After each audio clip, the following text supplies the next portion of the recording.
මෙච්චර මහන්සි වෙලත් ඉඟුරු වල ලොකු වෙලා නැහැනේ. පැලත් මැරීගෙන යනවා.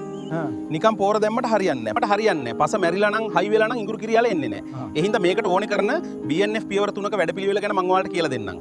මුලින්ම මේකට බිම්සාර සහ රයිසෝ බූස්ට් මිලිලීටර් 25ක් කරන් බීජ විනාඩි 15ක පොඟවලා හිටවන්න. එතකොට පැලවීම මාර වේගවත්. ඒකට පස්සේ කොළ හැදෙන කාලේ රයිසෝ බූස්ට් කොළ යටට ස්ප්‍රේ කරලා බිම්සාර පසට එක් කරන්න. මේකෙන් ගහට පෝෂණය උරා ගැනීම ඉතා පහසු කරනවා. අන්තිමට අල හැදෙන කාලේ ආයෙත් මේ විදිහටම දියර පොහොර යොදන්න. අන්න එතකොට තමයි ඉඟුරු වලේ අන්කුර දාලා අලුත් අල දාන එක වේගවත් වෙන්නේ. හොඳ ප්‍රතිඵල ගන්න පස තෙතින් තියාගන්න. වල් රොඩු වලින් වහන්න. රසායනික විස නතර කරලා පසට පණ දෙන්න. දැන් බලන්න. අස්වැන්න දෙගුණයක් විතර ලොකුයි.